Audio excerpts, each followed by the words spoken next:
Sveiki, mani mīļie klausītāji un skatītāji. Mani sauc Kristīna, tie, kas zina, tie, kas nezina, jā, vēl, kas klausās pirmoreiz, tātad mani sauc Kristīna.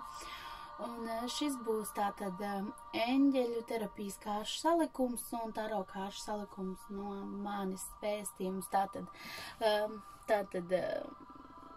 vēstījums, jā, tātad to, ko mums vēlas pateikt eņģeļi, tātad augstākie spēki, visums, ieteikumi, jo, šis ir tāds laiks pats par sevi, kad eņģeļi ir ļoti tuvu zemēji, un mums ir vieglāk ar viņiem sazināties un vieglāk palūgt tātad viņu to palīdzību un aizstāvību, un tāpēc izmantojiet to arī ikdienā, ja kaut kur jūtat, ka tas ir ļoti nepieciešams. Šis ir ļoti labs laiks, lai sāktu par to piedomāt. Viņi ir mums tepat katram no mums, bet reizē mums ir jāplūdz viņiem, lai viņi tā kā palīdz mums un iejaucās tajā situācijā, kur jūs to paši, protams, vēlaties viņiem ļaut darīt. Labi, tātad sāksim. Tātad mans salikums, tātad no 16. līdz 23. tātad no 16. līdz 23. decembrim, tātad eņģelīši, ko jūs vēlaties mums pateikt? Mums visiem, kas klausās un skatās, tātad, ko jūs vēlaties pateikt?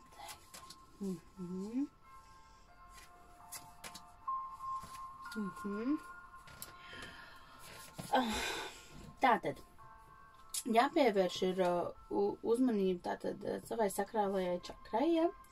Ļoti augstā tātad jūtība pret visām ķimikālijām lietām, procesiem, ēdienu, enerģijām, draudzībām arī, kas nenes tā kā, attiecībām, kas nenes jums pozitīvo dzīvē, bet tieši, velk jūs vēl uz leju.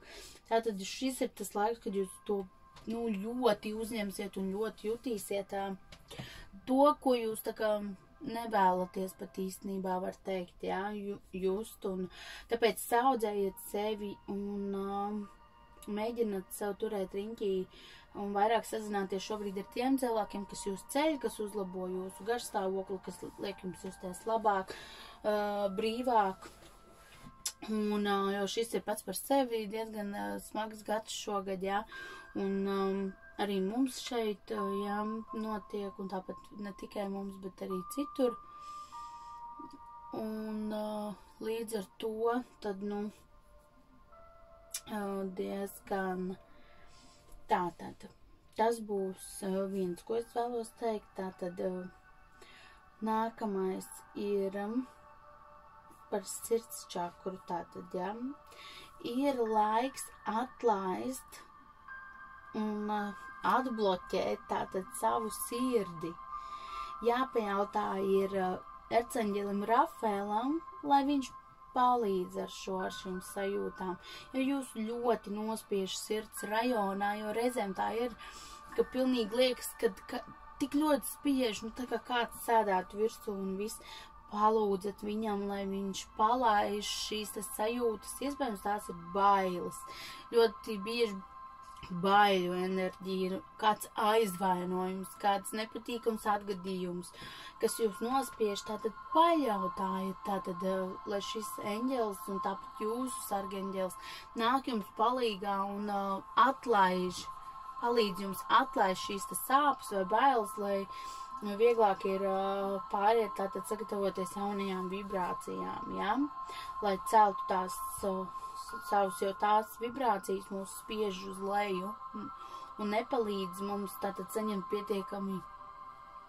daudz labās enerģijas. Tātad ļoti aktīvs laiks arī būs tā indigo bērniem, jā, tātad tie ir bērni, ne tikai bērni, cilvēki, tātad, kam ir vēl augstāks, tātad, jūtības līmenis, kas viņi ir dzimuši līderi, tādi, ļoti gudri, perspektīvi cilvēki, kas ļoti daudz, šis ir labs laiks, lai viņi izpaustos tātad, un kad ir šis sarežģītais laiks, lai, teiksim, spētu paņemt savā paspārnē, teiksim, tos cilvēkus, kam ir grūtāk šajā laikā tikt galā ar visu, un uzņemties tā kā iniciatīvu arī mazliet, jā, un tā tad palīdzēt, un vērst šo, situāciju un laiku tā, lai pārējie spēj, un arī paši, un tātad ģimene, tātad palīdzēt šo te laiku pārdzīvot vieglāk. Tātad, tas ir no eņģelīšiem, un tūlīt pastīsimies, ko tarokārds mums vēlas pateikt no 16. līdz 23. decembrim. No 16. līdz 23. decembrim. Tātad no 16. līdz 23. decembrim. No 16. līdz 23. decembrim.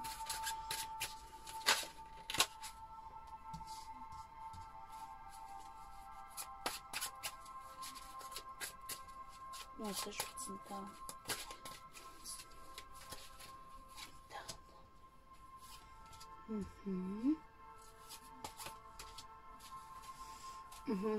Tātad.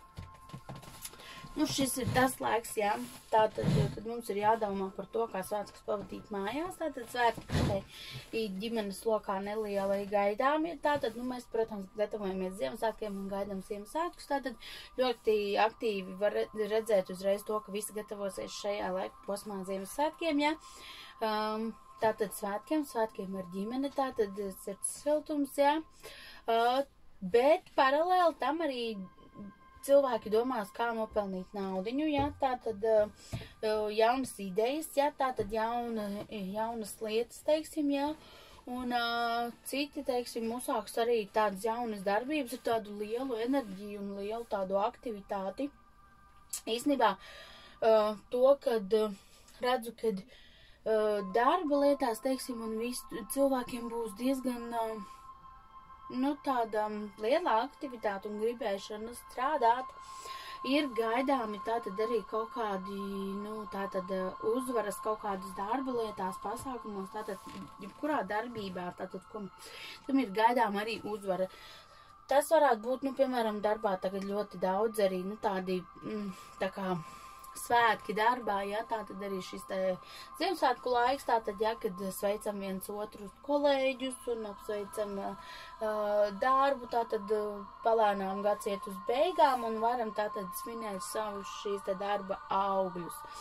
Tātad šis ir tāds laiks, tāda nedēļa, kad tas būs.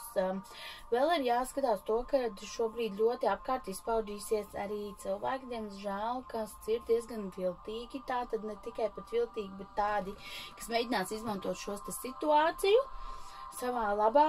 Tātad ļoti daudz manipulācijas. Es redzu, kad cilvēki manipulēs, būs ļoti izpaudīsies manipulators, kas tātad vēlēsies manipulēt un tātad pārvaldīt, teiksim, nevis tāpēc, ka tas ir nepieciešams, bet tāpēc, ka tas viņam ir izdevīgi, tātad, jā.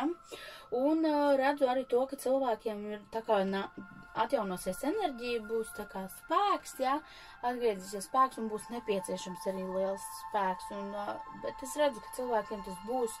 Cilvēkiem jākļūst vienotiem, spēcīgiem savā garā, savās domās, un tas ir arī tas, ko iesaka kārtas.